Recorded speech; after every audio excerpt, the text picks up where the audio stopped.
ये किसने कहा आपसे आंधी के साथ हूं? ये किसने कहा आपसे आंधी के साथ हूं?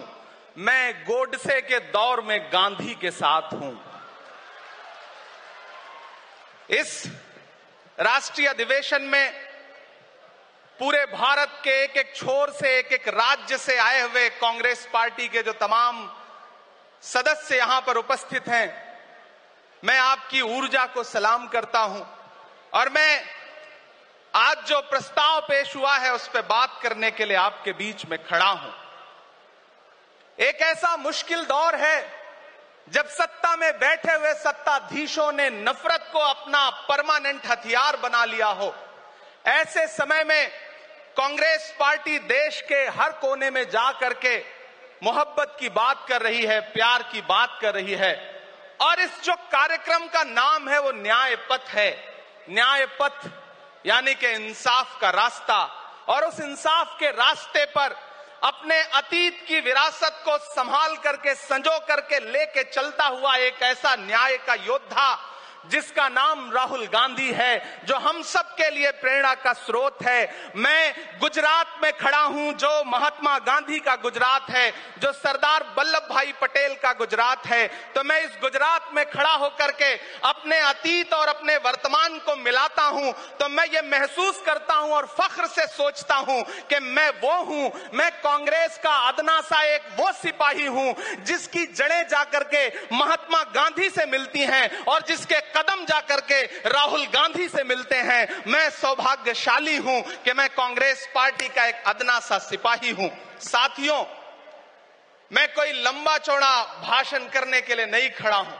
बस आपसे यह कहना चाहता हूं, ये जो न्याय का पथ है, हम सब इस न्याय के पथ पर चलने के लिए संकल्पित हैं। हमारा समर्पण इस न्याय के पथ के लिए है, हमारा संघर्ष इस न्याय के पथ के लिए है। मेरे भाई शशि थरूर जी बोल रहे थे, सचिन पायलट जी ने बोला, हमारी बहन गेनी बहन ने बोला, उसके बाद इमरान बोल रहा है। इन चार नामों में ही आप ये पाएंगे कि उत्तर से लेकर के, दक्षिण से लेकर के, गुजरात से लेकर उत्तर प्रदेश तक कांग्रेस यही तो है। कांग्रेस यही तो है, देश को समेटने और एकजुट करने का नाम कांग्रेस है।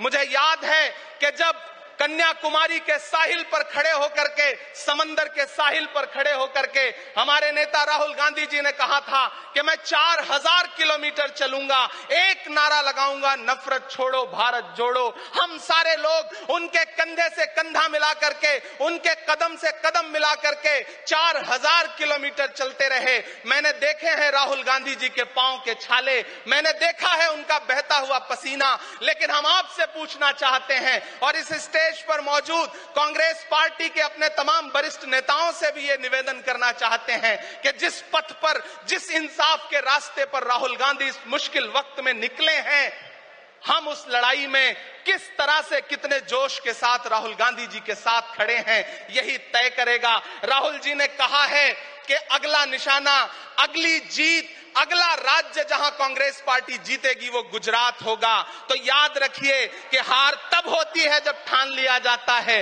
हार तब होती है जब मान लिया जाता है, जीत तब होती है जब ठान लिया जाता है। अगर हमने ठान लिया कि जहां से आज सत्ता के शीर्ष पर बैठे हुए लोग नफरत परोसने का काम कर रहे हैं, असमानता का काम कर रहे हैं, संस्थाओं को कुचलने का काम कर रहे हैं, उनके खिलाफ अगर हमने उन्हीं जड़ों में जाकर के मेहनत की, हिम्मत दिखाई, तो मुझे पूरा यकीन है कि जिस तरह अंग्रेजों के खिलाफ लड़ते हुए कांग्रेस पार्टी ने इस देश को स्वतंत्रता संग्राम के जरिए आजादी दिलाई थी, तो ये लड़ाई भी उस स्वतंत्रता संग्राम से कम नहीं है। उस लड़ाई का नेतृत्व महात्मा गांधी जी कर रहे थे, तो इस लड़ाई का नेतृत्व राहुल गांधी जी कर रहे हैं और हम सारे लोग राहुल गांधी जी के साथ खड़े हैं। हो सकता है कुछ लोग इस सफर में, इस मुश्किल सफर में छोड़ के चले गए हों, उन्हें नजरअंदाज करिए और एक नई पीढ़ी, एक नई ऊर्जा के साथ राहुल जी के साथ खड़ी हो। मैं तो कहना चाहता हूं कि कांटे गुल के साथ नहीं चल सकते हैं, बुज़दिल खुल के साथ नहीं चल सकते हैं। रास्ते में जो छोड़ गया उसे जाने दो,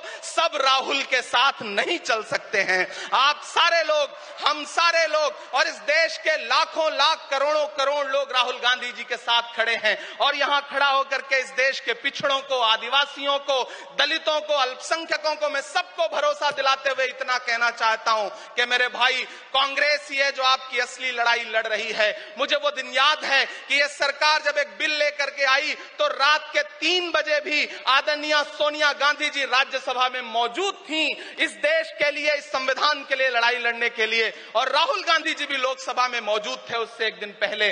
जिस संजीदगी के साथ वो लड़ाई लड़ रहे हैं, हम सारे लोग उनके साथ खड़े हैं। और मैं ज्यादा भाषण नहीं करूंगा, जाते जाते बस आपसे इतना कह के जाना चाहता हूं साथियों कि ये न्याय का पथ और एक छोटी सी कविता, और उस कविता का जो शीर्षक है और उस कविता का जो हीरो है वो मंच पे मौजूद है।